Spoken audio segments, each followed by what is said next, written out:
To support this channel and continuing to provide quality and accessible music education programming, please consider donating to the links in the description or in the pinned comment. Thank you.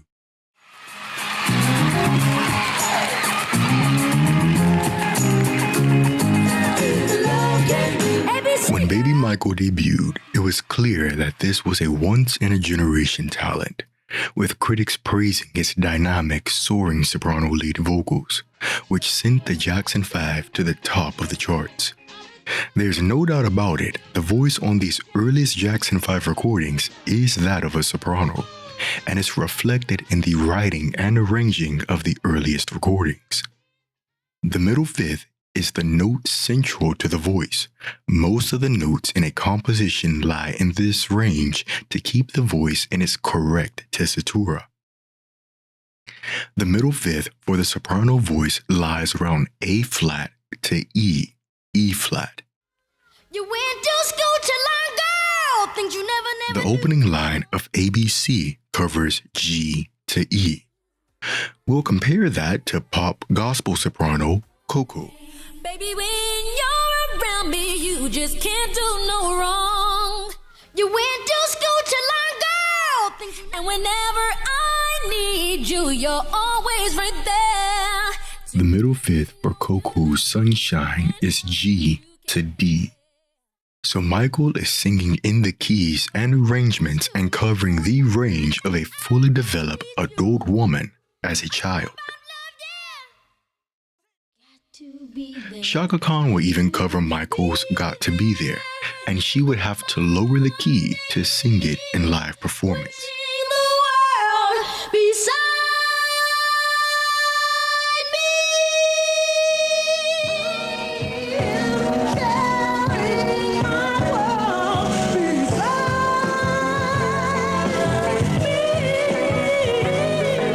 That is how high his music is sitting. We tend to compliment children who can sing or play music at the level of an adult. However, in our daily lives, we instruct children to wait until they are a certain age to perform specific activities, because doing things before the body and mind are ready can have negative consequences in the future. The same principle should be applied to children's voices.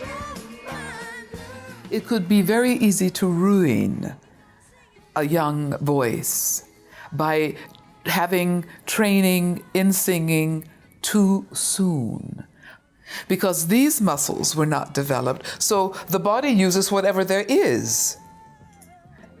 And the thing that I say to young singers, to try to frighten them into not sort of taking themselves too seriously before the body is really ready for it, is that these vocal cords are unforgiving.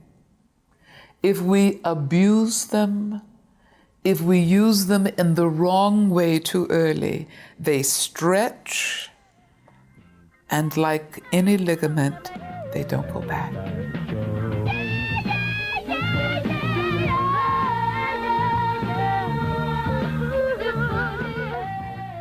Although Michael's boy soprano produces many exciting moments, he is not being set up for long-term success and vocal health by having to maintain the vocal range, power, and workload of a fully grown adult.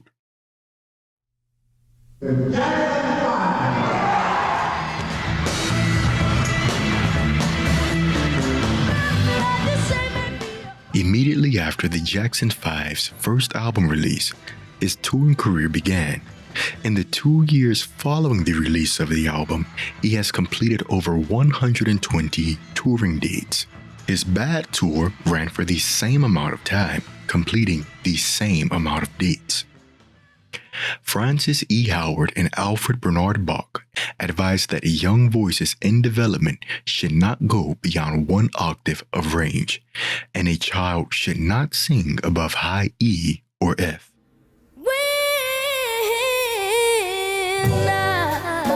The most appropriate song for a child in the Jackson 5 discography would be Who's Loving You, which has a central singing range of middle D to high D.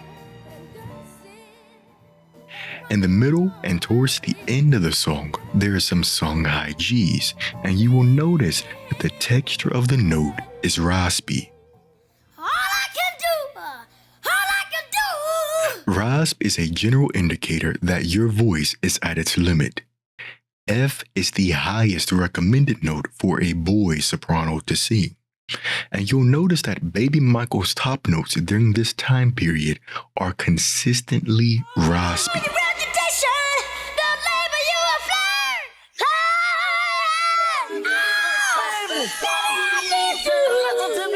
The altitude of pitch, which is attained before breaking into the head voice with young children, is regulated by the amount of muscular exertion they put forth. Up until the voice change, boys can often force the chest voice several notes higher than women sopranos.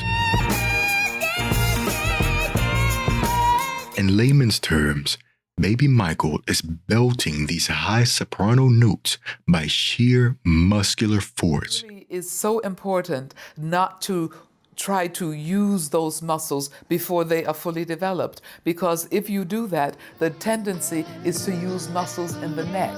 That's because the emphasis is being put on the wrong muscles, and they probably started doing it much too early, because these muscles were not developed, so the body uses whatever there is.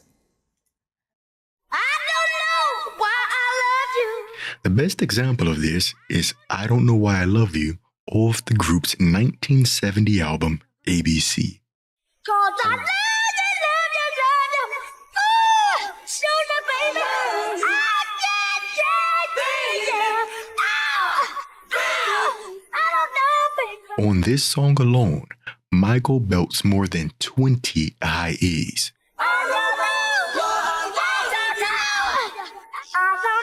And with each one, you can hear how raspy the voice is, and the voice actually begins to give out on the recording.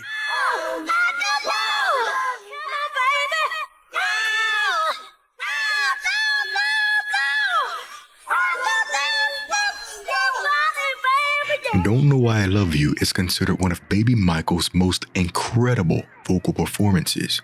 But you must ask yourself, how many times did he sing that before this take and after this take? Zooming out, these kinds of voice cracks are present throughout the entire album ABC.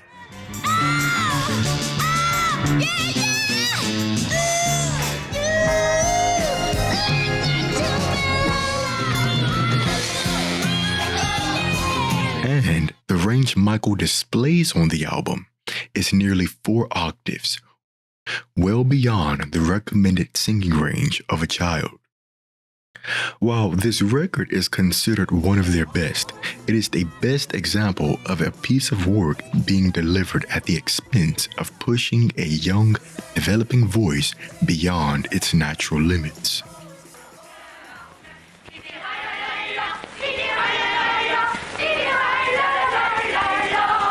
Many studies of the young male developing voice come from Europe, where boy choirs are very popular. The general rule of thumb for boy voices is that boy altos typically become tenors, while boy sopranos typically develop into baritones and basses. A boy's voice generally changes after a significant growth spurt. 1972 is roughly the start of Michael's voice change. In January of 1972, he's still the same size, and the voice sounds the same as it always has. He rocks in the treetops all day long, hopping in a bobbing and singing his song. In February of 1972, he releases his debut single, Rockin' Robin. He rocks in the treetops all day long, hopping, bobbing and singing his song. When he performs the song 7 months later, you notice that he's gotten taller, and we hear a thickening in the vocal quality compared to the original recording. He rocks in the treetops all day long, hopping and bobbing and singing his song. He rocks in the treetops all day long, hopping, bobbing and singing his song. All the little birdies on Jaybird Street love to hear him rhyme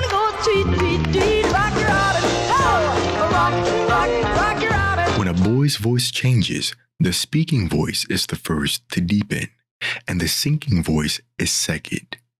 That would explain how he can still sing Rockin' Robin and the Jackson 5 material in its original keys, despite his speaking voice being deeper. Well, most of our girls, they get kind of shy, you know.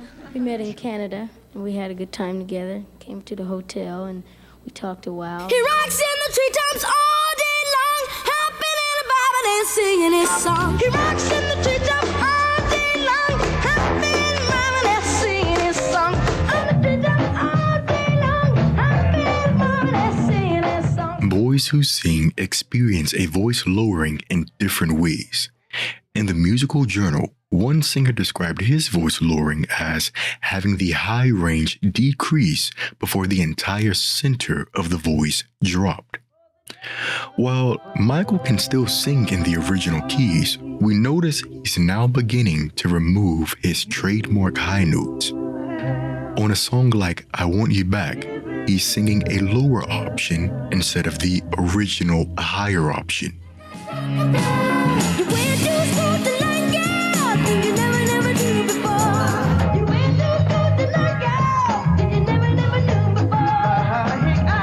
On Rockin' Robin, he avoids the A flat completely. Blow Rockin' Robin, 'cause we're really gonna rock tonight.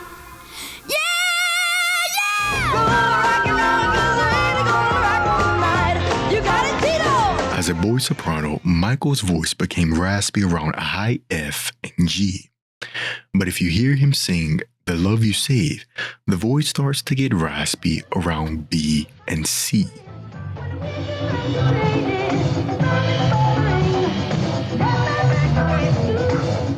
And the voice seems to cut off completely at E.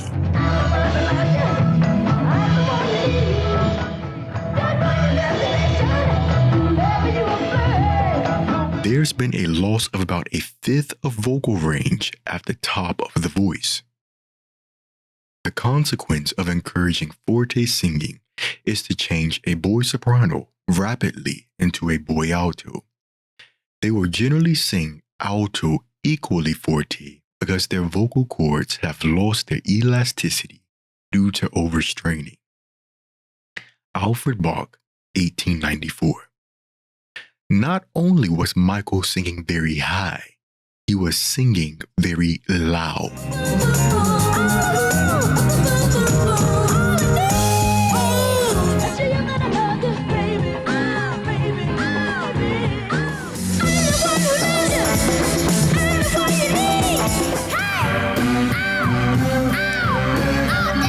Singing high and singing loud while the body is at its most vulnerable is very harmful.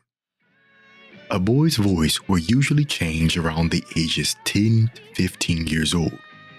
While in 1972, Michael is well within this age range, there is still a fair chance that the overuse of the higher range could have prematurely lowered his voice. I never can say goodbye. By 1974, we hear the deepening of the singing voice, and the keys of songs are now beginning to be adjusted to accommodate his changing voice. Never can say goodbye. No, no, no. Never can say goodbye. No, no, no. I never, never, never, never, never can say goodbye. So it's safe to say the entire center of the voice has dropped about a fourth or a fifth. In Emil Binky and Lennox Brown's book, The Child's Voice is Treatment to and After Development, a survey of 190 voice teachers asks, is it safe for boys to sing through puberty? 158 participants said a boy should not sing while his voice changes. Responses included, most assuredly not, certainly not. I have found that a large majority of young men who begin using their voice before it is settled tend to injure their vocal organs permanently, causing remarkable changes in the quality. When a boy's voice begins to break, he should cease to use it. In a recent Twitter discussion, Michael Jackson fans likened his best singing years to what he did before his voice changed. And that is the very reason why voice teachers do not advise heavy singing on a child. A boy's voice will begin to settle around the age of 18 or 19, which also is the general recommendation for a boy to begin serious singing. The heaviest changes in a boy's voice generally occurs around the ages 13 to 15. During this time, his vocal range is most limited and also the most sensitive. It's most evident when you hear him sing older material.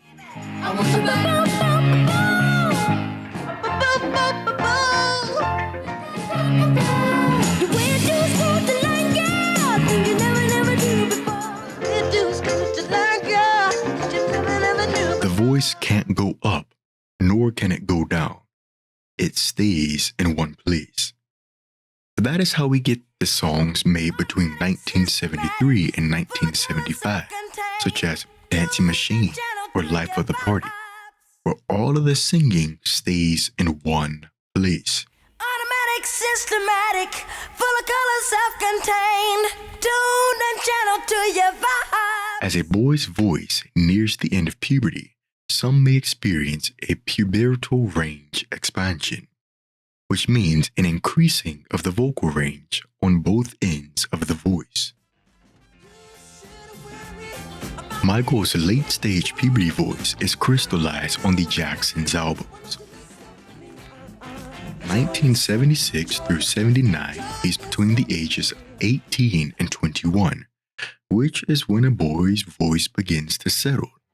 And on these records, we can hear an overall increase in the vocal range. Between 1973 and 75, when the voice was going through its most radical changes, he only had about 1 octave usable voice.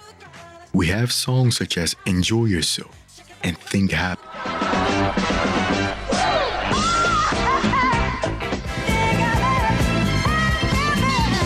which shows that the belting range has increased about a fifth up to high F.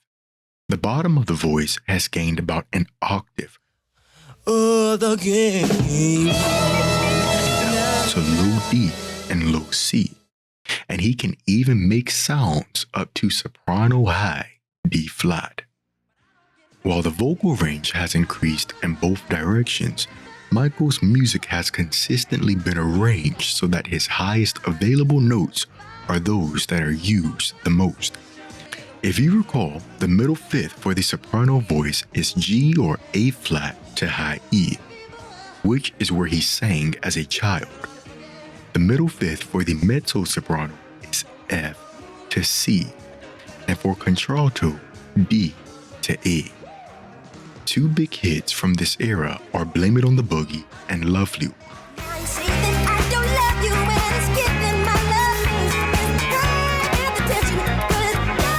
Middle fifth for those recordings are E to B. For a male, this is high. And when it comes to live performance, this is not an area he can sing in comfortably.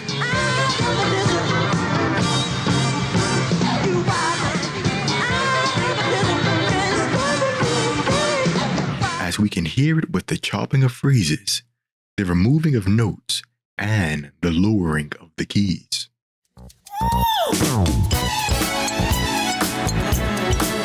But as Michael progresses in his solo career, the music will gradually get higher, as we hear with Off the Wall. Songs such as Don't Stop Till You Get Enough,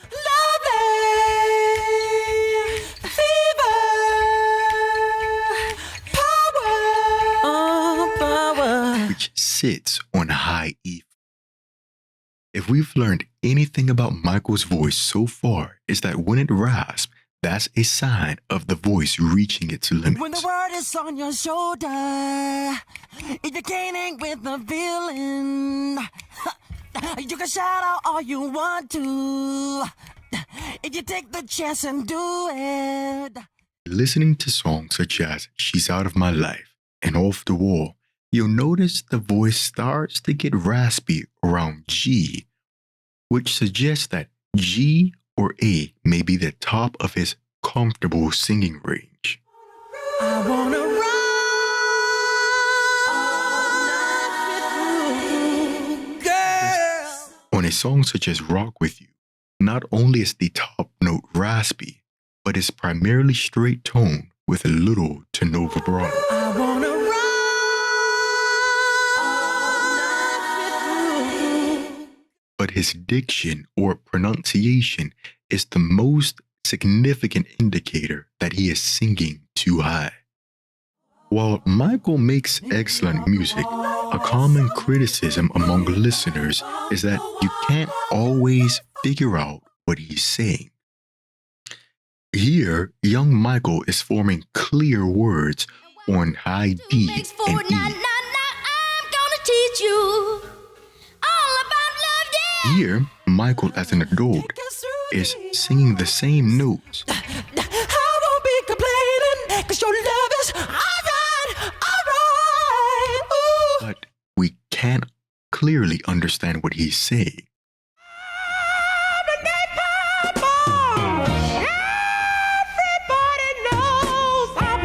For more context, the compromised clarity in speech was also a criticism of singers such as Sylvester and Barry Gibb of the Bee Gees.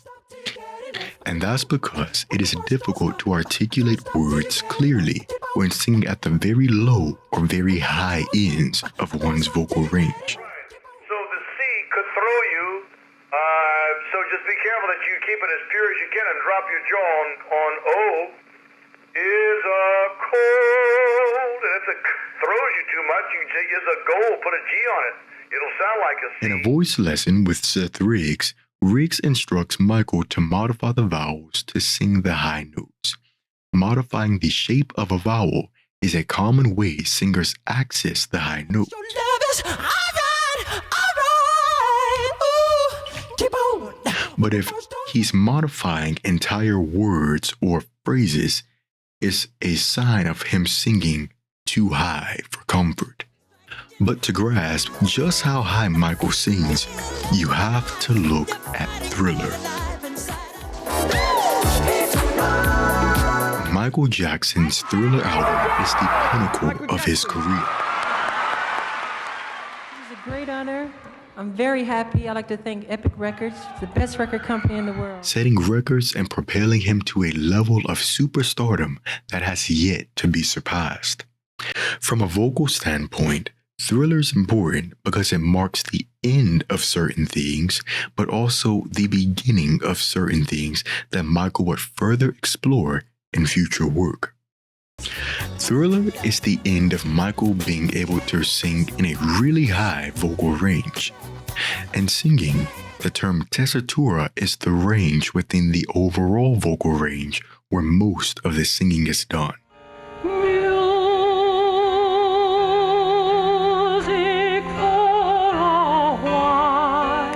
For the style of music Jackson performed, Michael's voice would mostly be considered as a high tenor or male alto.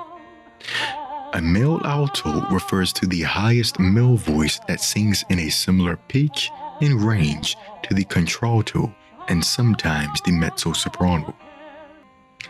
In the period between the voice settling on the Jackson's albums to Thriller, Michael's vocal range spanned tenor low C to soprano high D flat, with most of the singing occurring around low E to high E. The primary singing range for the female contralto is low E to high E. Then you have a song such as Wanna Be Starting Something, which sits on low G to high E. I took my baby to the doctor with a fever, but nothing he found. By the time it's in the street, they said she The had tessitura for the mezzo-soprano voice is low G to high G. The tessitura for Whitney Houston is low G to high F. So Whitney can sing and did sing this song comfortably without needing to make any changes in the key or arrangement. You're stuck in the middle, and the pain is thunder. My baby to the doctor with the fever, but nothing he found. By the time he's in the street, they said she had a breakdown. What this is saying is that Michael Jackson, up until this point, is singing in the keys and ranges of women. As a child, his music sat too high for most women, but as an adult, the music was comfortable for most women with mid and low range voices, which means it is more than likely too high for him.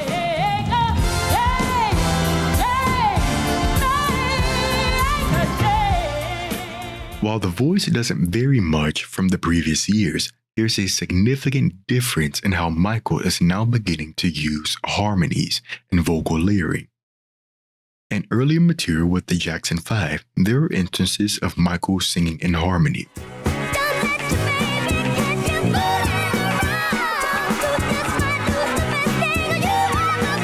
On Off the Wall, Michael utilizes vocal doubling for the lead vocal of Don't Stop Till You Get Enough. That makes it happen. It asks no questions why. He uses a similar vocal doubling technique on Billie Jean. Claims that I'm the one, but the kid is not my son. But on Thriller, Michael structures his harmonies to now create a wall of sound.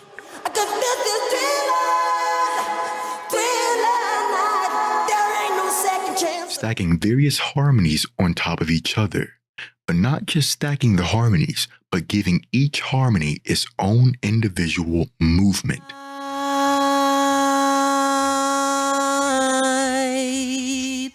They're up and wide.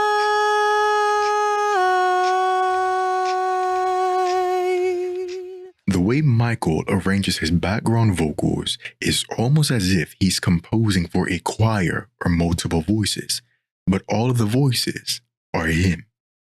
You'll also find Michael's low notes within the harmonies and the wall of sound. In paradise, now is the time, girl. Michael has low notes extending down to the bass and baritone range, but he likes to keep them in the back of the music. When you hear songs such as Carousel, For All Time, or Human Nature, you'll notice that the low notes are in the front of the track. Looking out into the nighttime, reaching out to touch a stranger. But he likes to sing his lower register with very little volume in comparison to how he uses the rest of his voice. With singers, many have a certain aesthetic that they like to base their sound upon. The Schubert lead, Death and the Maiden, has a written low D at the end.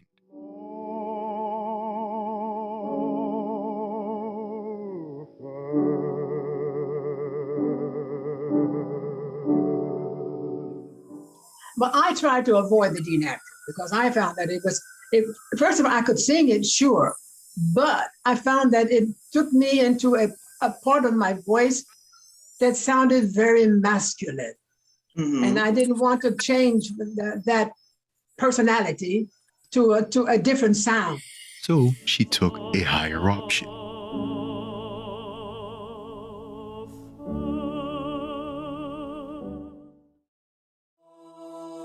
And on these quiet days, the rain may wash away. If Michael likes to sing the bottom of his voice very quietly and keep it in the back of the music, he more than likely prefers the aesthetic of a higher pitched sound. His love for the higher sound would also lead to early voice issues. According to some fans within the Michael Jackson community, the first of Michael's voice issues can be traced to the Victory Tour, namely Nodules.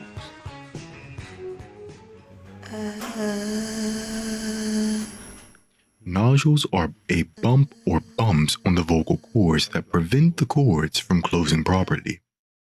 Because the cords aren't closing correctly, it allows more air to pass through, which creates a raspy or airy sound.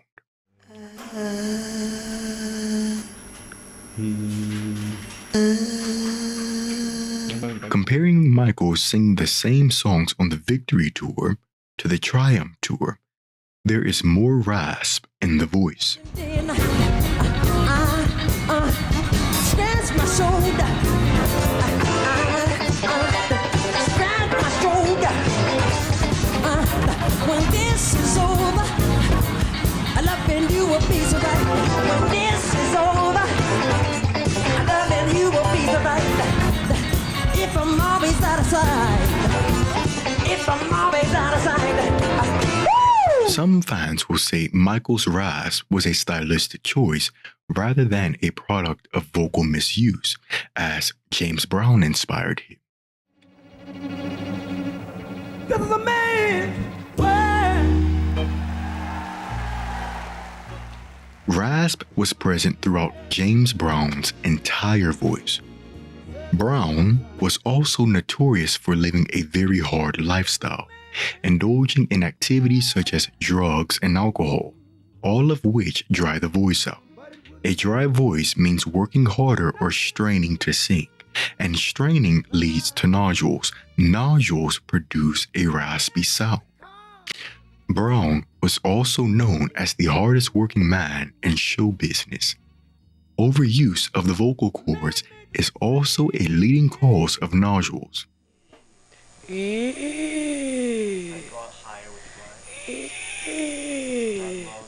This is what the vocal cords look like when producing a raspy tone.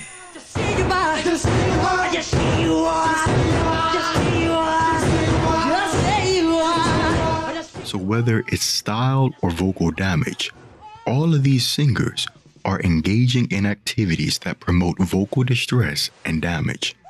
And it is then that rasp becomes an identifiable part of their sound, which they will then lean into.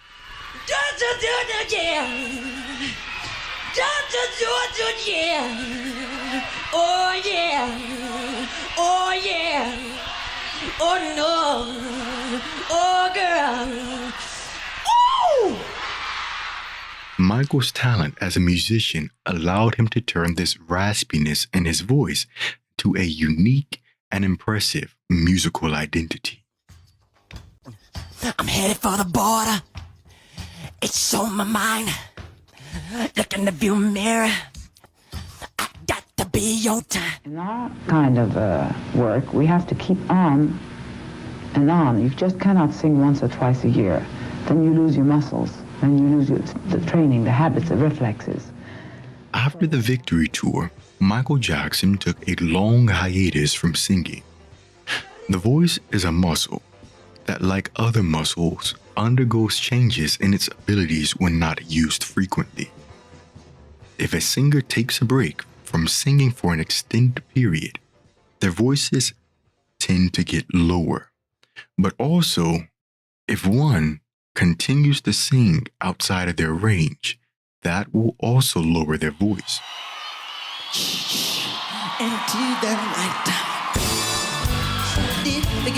While Michael's voice lowering can't be pinpointed on one thing, we can identify that it's lower by how far he can push it. On Off the Wall and Thriller, Michael's highest belted note sat around high E. When you're always up to no good, you really can't make them hate her, so your tongue became a razor. On Bad, the highest sung belt is a D. I'll pick you up in my car and we'll paint the sky. The promise, baby, you'll love me The forevermore. Bad Tour is Michael's first solo tour, and when he sings the music from the previous two albums, the keys are lowered. For example, Wanna Be Starting Something is lowered a full You tone. wanna be starting something, you got to be starting something. I said you wanna be starting something, you got to be starting something. You wanna be starting something, you got to be starting something. You wanna be starting something, you got to be starting. I took my baby to the fever, but nothing he found. By the time it's in the street, they said she had a breakdown. My baby to the doctor with a fever, but nothing she found. Down the street, they said she had a breakdown. From the new album, Dirty Diana has lines of high D. She says there's no turning back. She's drumming Yana on. If you make me your star, because he's sleeping with me. For live performance, the song is lowered by a minor third. You never make me stay, so take your weight off of me. You never make me stay, so take your weight off of me. She says there's no turning back. She's drumming Yana on. There's no turning back. She's drumming Yana. So it's safe to say that high D seems to be around his limit. And based off how he's adjusting the keys of songs, the voice has dropped about a tone. Fans will often say, if one has to sing and dance, it's okay to lower the keys. Each singer has to sing in the key that's comfortable for them, to make their best art. I think that is the single most important thing, And that is correct. An artist should not be shamed for lowering the keys of songs so that they can sing them comfortably. If we compare Michael to artists who sing and dance simultaneously, such as Jackie Wilson, James Brown, and Tina Turner, they still dance while singing in their original keys. Or comparing Michael to Michael, why didn't that skill transfer over to an adult? So that's why we have to take into account how much the keys are being lowered. This is the chart for the different voice types. You can see that each respective male voice type sits about a third apart. For live performance, Michael is dropping the keys of his music by a major second and minor third, or the equivalent of an entire voice type. I think you have to, if you have to keep dropping keys, then you need to go figure out why you have to keep dropping the key. I think, if you're on a 30-city tour, that's a different situation. You should probably drop keys to accommodate, but it's when you start dropping the keys and they just doesn't sound like the song anymore. That is just that's unacceptable. I don't think it's fair to your audience to do those things, or you start dropping and you can't even hit the note in the drop key. You really have to address. You really have to address why that is. And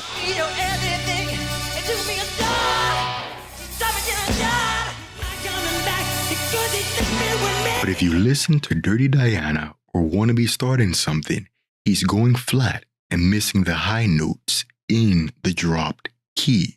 He was dropping keys by a minor third and I was like, y'all don't understand how big of a drop that is. That's almost a different voice type, Well, Michael Jackson wasn't he's just, that's not, now he was a baritone. If you're dropping the keys out of an entire voice type and missing the notes in the dropped keys, then maybe you're not a high voice.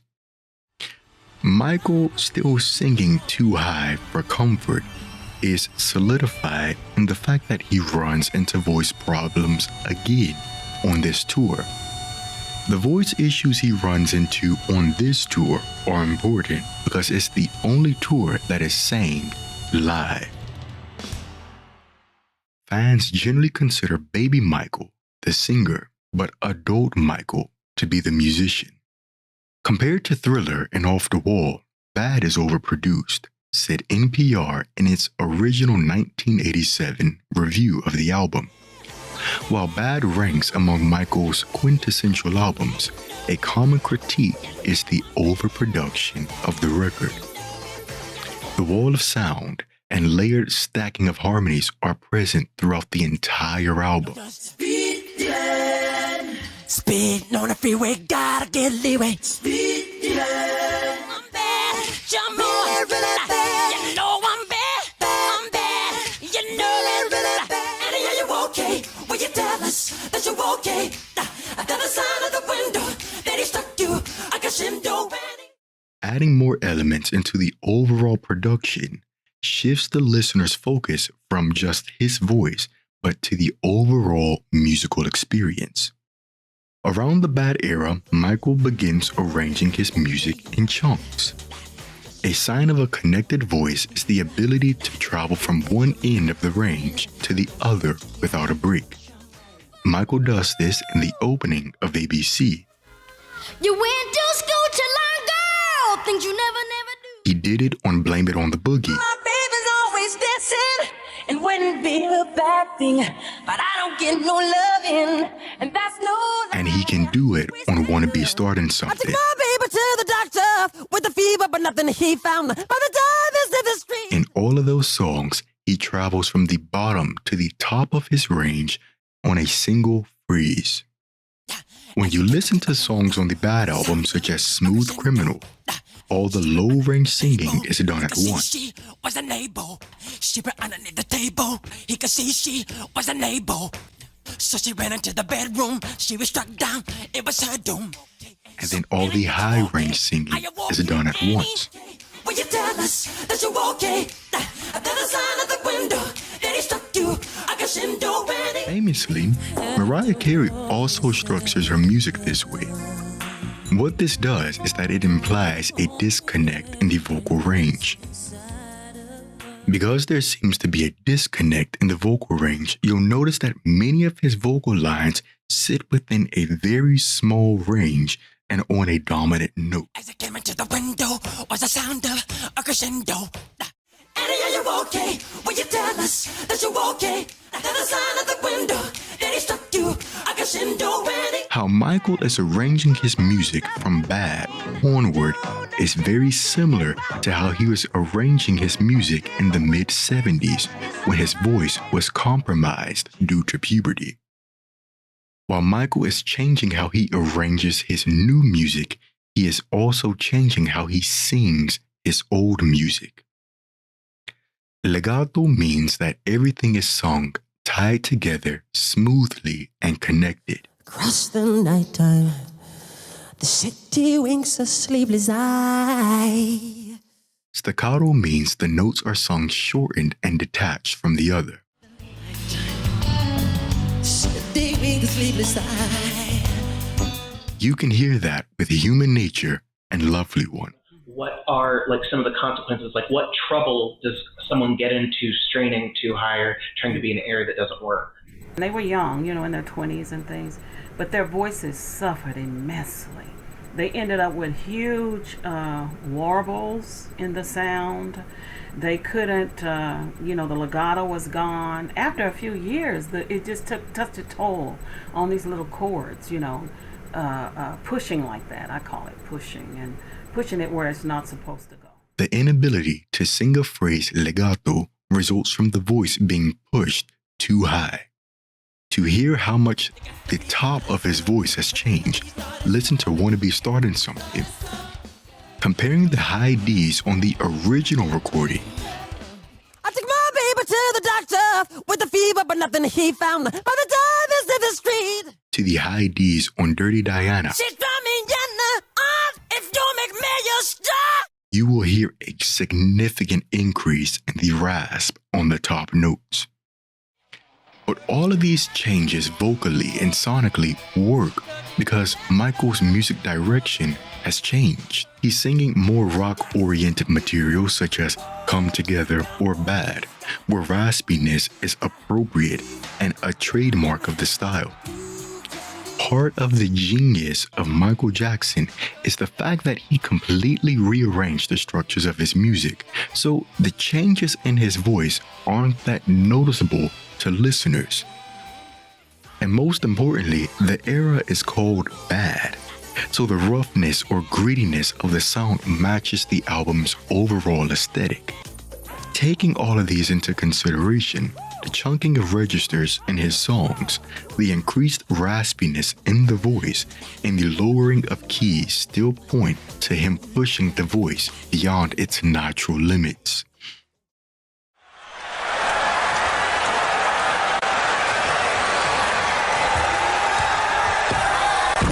In singing or any physical realm, you get about 15 to 20 years of high-quality performance, and that clock starts ticking when the major career starts.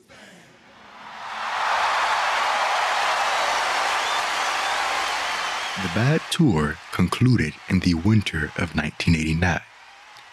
In the winter of 1969, Diana Ross introduced Jackson 5. You can make a strong argument that the Bad Tour represents the end of Michael's high-quality singing years, and there is a possibility that Michael himself felt something as it concerned his voice, because he never intended to tour after the Bad Tour.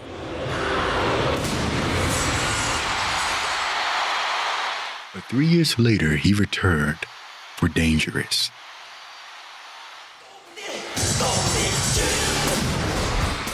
What stands out the most about the Dangerous tour is that he pulls the overproduction we hear on the Bad album into live performance. At the time, the Dangerous tour was said to be the biggest, most lavish, most expensive stage production ever attempted.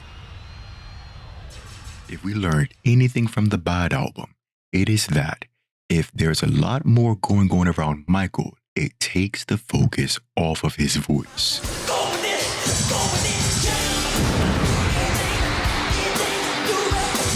This holds true on the Dangerous tour because there's a drastic decrease in the amount of live singing happening.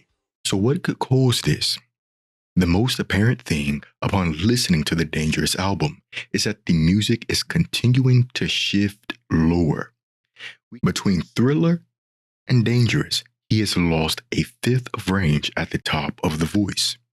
What's admirable about Dangerous is that he is now using the bottom of his voice more. Get me out into the nighttime. On previous albums, the low notes were always buried in the background, or they were sung with very little volume.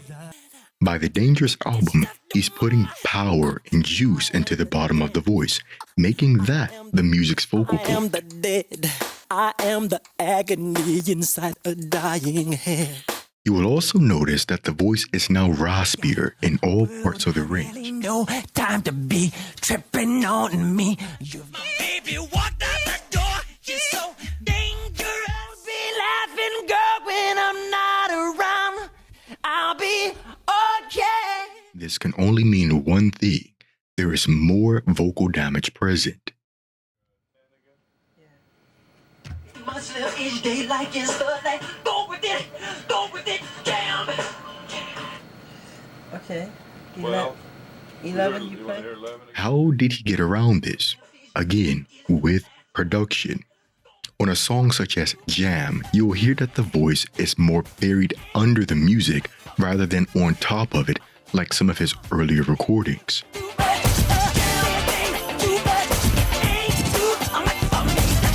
And Jam is also important because it continues that trend of staccato singing. Dot, dot, dot, dot, dot, dot, dot, dot. Age could be a factor in Michael's voice beginning to center lower. Michael is now in his mid-30s, and that is around the age where a man's voice begins to settle. On the other hand, the rate at which his voice is dropping, the voice continuing to get raspier, means that continuous high-range singing is leading the charge in his voice changing and pushing it downward. Because again, when he has to take this album on tour, he has another issue with Nodules. Some of it is technique. Some of it is that you just don't have the technique, the solid technique to be able to sustain any key. That's a whole other conversation. No shade, but like it is true. Again, if you get into the studio and get you a good teacher, a good vocal coach.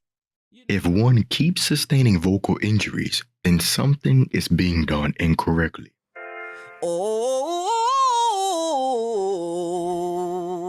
One should listen to his vocal warm-up with Seth Riggs to best understand how Michael's voice functions as a whole.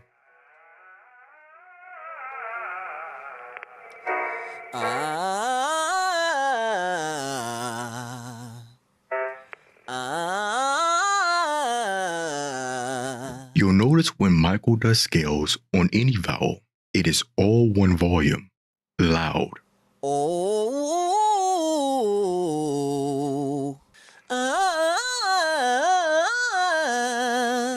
consequences of encouraging forte or loud singing is to change a boy soprano rapidly into a boy alto. They will generally sing alto equally loud because their vocal cords have lost their elasticity through overstraining. Alfred Bach, 1894. As a younger child, he could switch from loud to soft singing because the voice had more elasticity.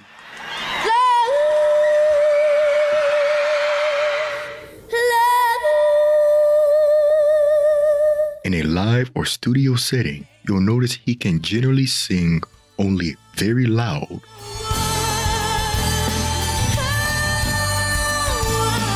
or in a whisper.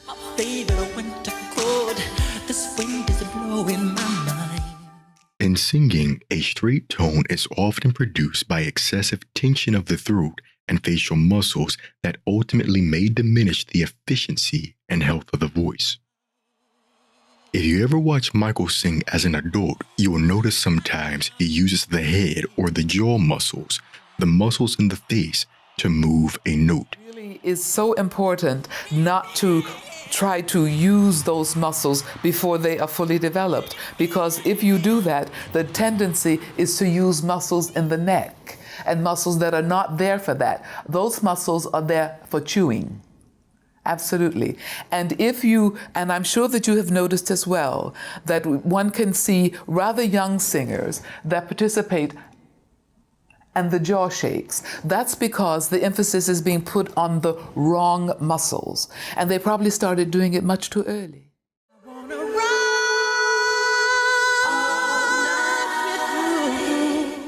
Earlier, we discussed that much of Michael's singing is done on a straight tone.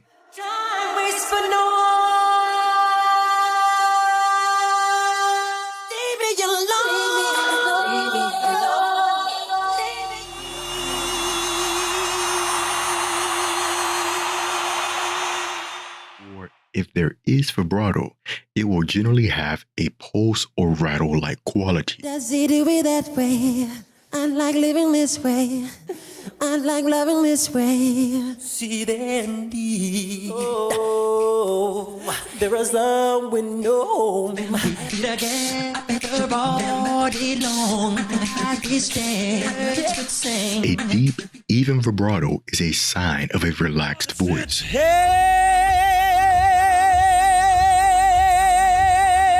You'll hear the difference when Riggs instructs Michael to have vibrato on his notes.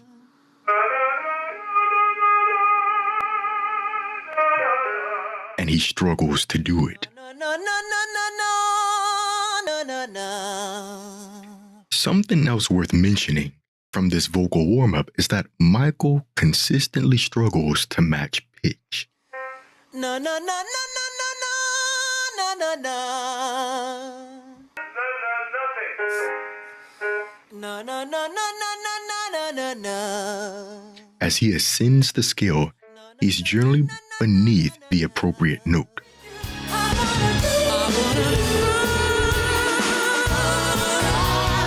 If we go back to Even the Bad tour, you'll notice he tends to fall flat on a lot of the middle to high range notes.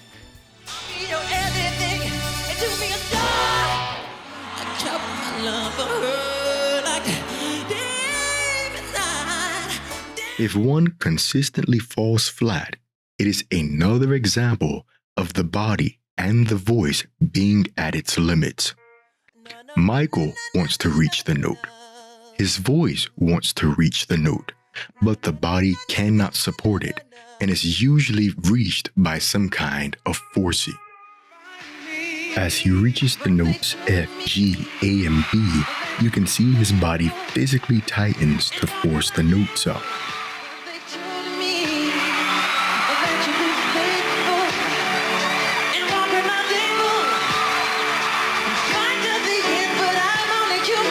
Struggling to have vibrato or falling flat again all point to Michael not relaxing.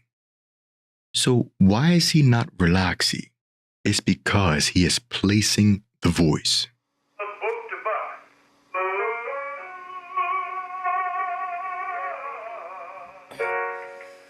Ooh.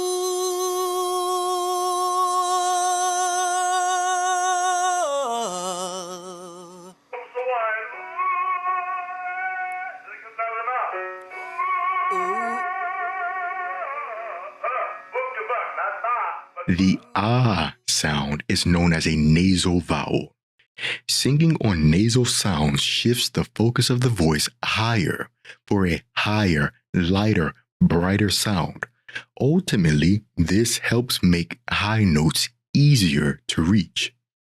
This was a technique he acquired when recording the earliest Jackson albums. In phrases such as "think happy," you can see he places a lot of emphasis on the nasal ah sound.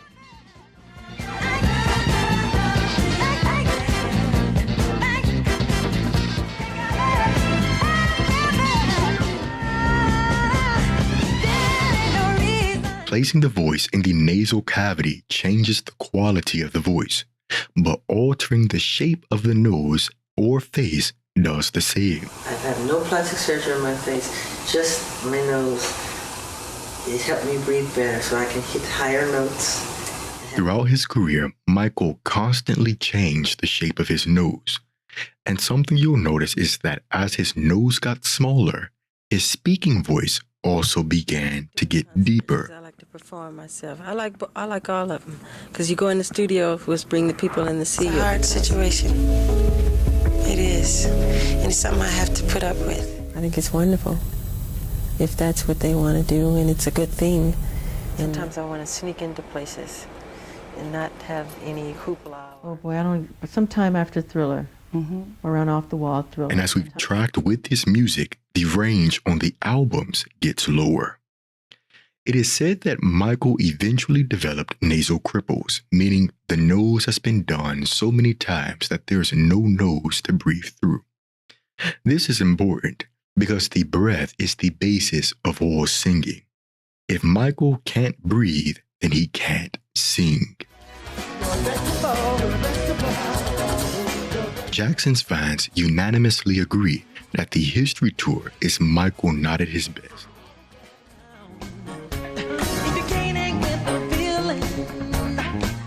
The show is mostly lip-synced, and when he does sing live, there are good days.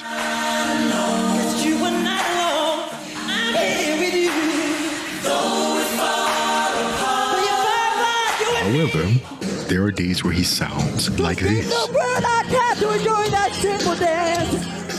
This boat like the beauty queen from a movie scene. I say don't mind, but what do you mean? I am the one. In the mid-70s, Michael went to Gene Carn to solve the issue with cracking. Michael was having voice change problems. He might have been 20 then. I don't know how old he was. 76, he was 18. He confided in me that he was cracking. There were certain notes on certain songs that he would crack.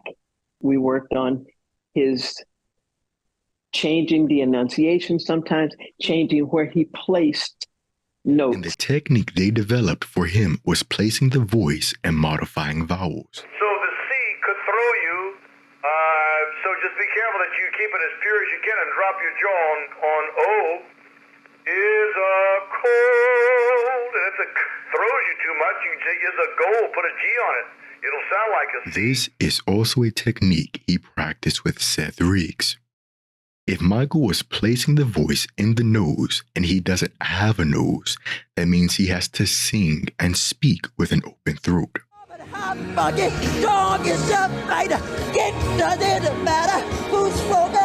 Singing with an open throat also means singing where the vocal damage occurred. As we have seen, the speaking voice has dropped as Michael's nose has gotten smaller. Once we have reached a place where the nose has been completely compromised, you will notice from this point forward, you'll see there are times when Michael speaks in public and we begin to hear what Michael fans call his real voice or his deep voice. Ladies and gentlemen, I am greatly humbled by this award. One thing in life you must understand. Which doesn't sound much different than when he's having a bad night on tour. The centerpiece of the History Tour is Earth Song. This song is important because it shows how much the quality of the middle and upper range has declined.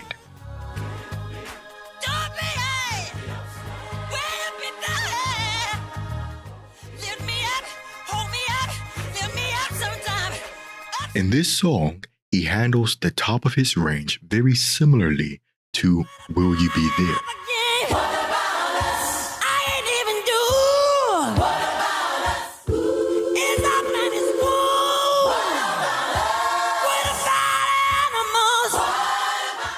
Once you reach this point, voice doctors and teachers will call this screaming. Aggressive shouting and yelling at the top of your lungs has a traumatic effect on the vocal cords. Essentially, the vocal cords are being violently banged together and blasted with excessive amounts of escaping air. The vocal cords have now lost their protective coating that naturally reduces friction as the cords rub together. For reference, compare this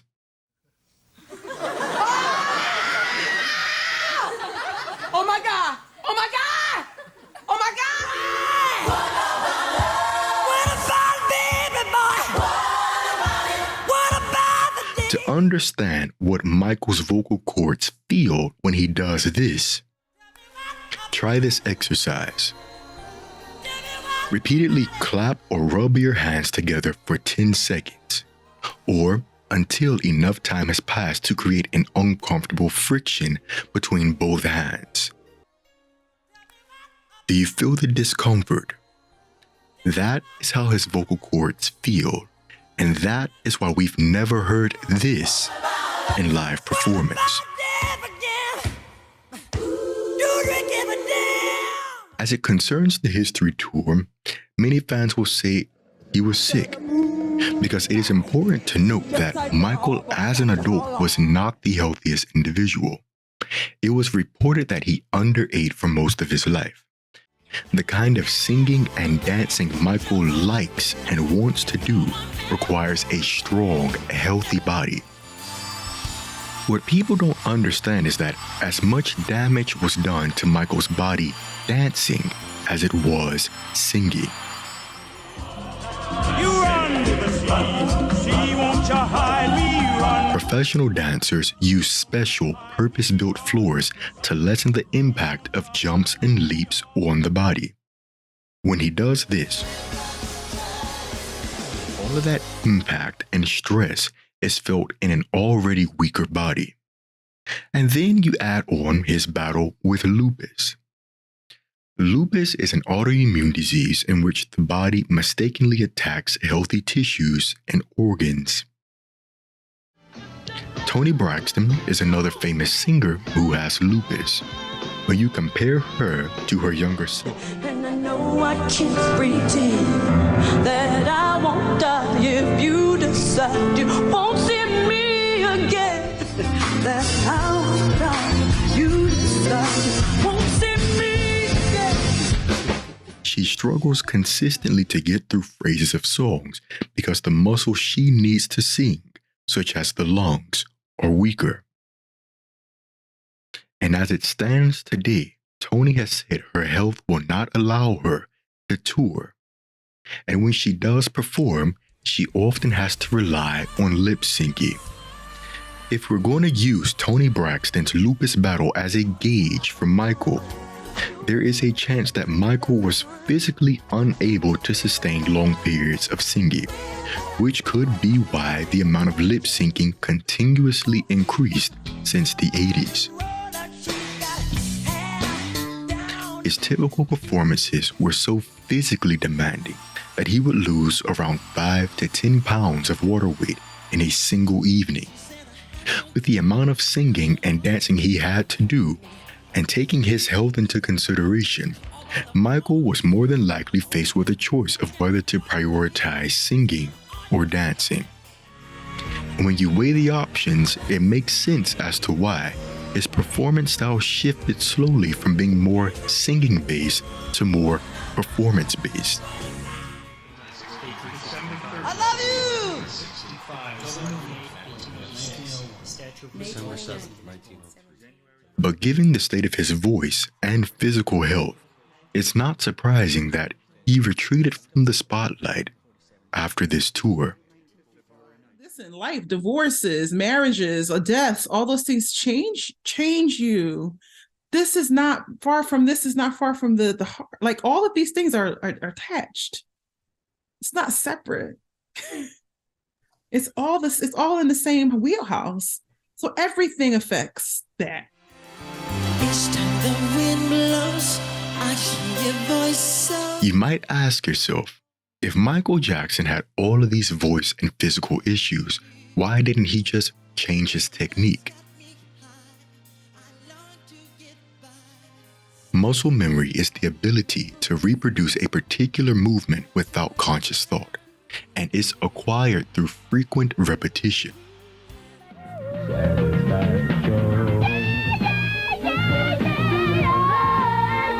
Michael has been singing one way since he was a child, high and loud. So all he knows is to push, pull, and stretch the voice to its limits. I tried to convince him to just change the notes and the phrases, because he was full of ideas. But he was just stuck on certain figures that he had contrived in his head as part of his plan. His muscle memory. He worked. Yeah. The same thing applies to his dancing. When you look at Michael's singing and performance style as a whole, there is very little restraint. It's 100% in every aspect.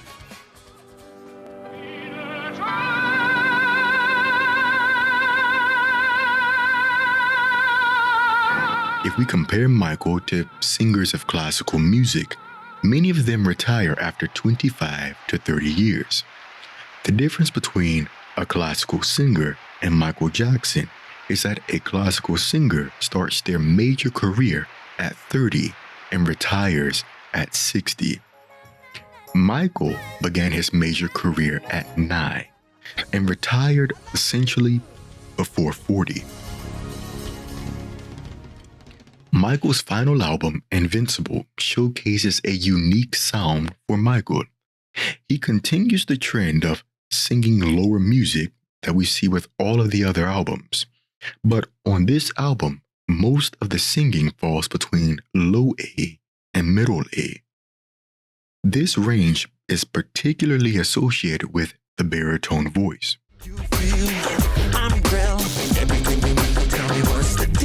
What we notice the most is that Michael's voice is less raspy compared to all the albums before this, where the music sat much higher. You wanna stay alive, better do what you can, so beat it. I like the groove of your walk, your talk, your dress. I try to keep my sanity. I've waited patiently. Can a teacher change at will the pitch of a voice and turn a baritone to a tenor, or a contralto into a mezzo-soprano, or a mezzo-soprano into a soprano? The experiment has been tried, and when the subject has been young and vigorous, a short success has seemed to justify the attempt. But if not stopped in time, the final result has been inevitable ruin of the voice. Manuel Garcia, 1908. Throughout his adult career, he sang in the mezzo-soprano range, then transitioned down to the range of a contralto, then transitioned to the range of a tenor, and none of these ranges were sustainable.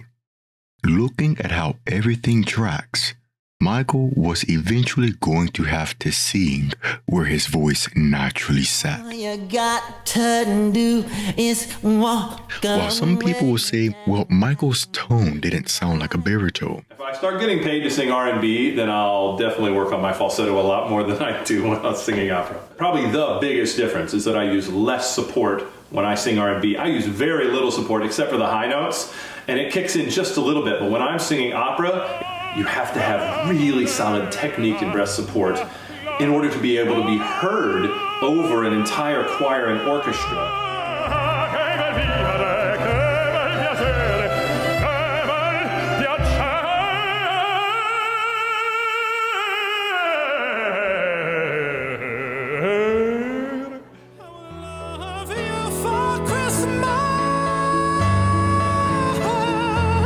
operatic baritone Lucas Meacham demonstrated in an exercise that pop music uses less space when singing.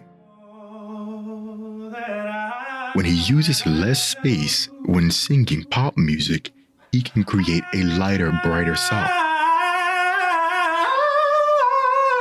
I thank my God. And he says he can take that sound up to a high F. Practice room, I can sing from low D all the way up to high F, but these notes are not produced in a classically trained way. F is also the highest note Michael was able to take his voice up to post-puberty. Here is how Meacham sounds singing opera. Here is how he sounds singing pop. Just in the nick of time. Compared to Michael, it doesn't sound that much different. The tale of Michael Jackson is one about creating beauty from a difficult situation. Educators often caution that singing as a child will produce unmusical noises. Yet these sounds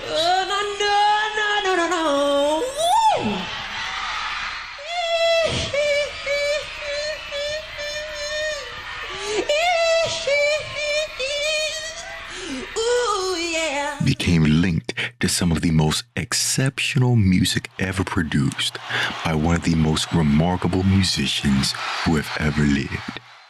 Thanks for watching. I hope you learned something. Until next time.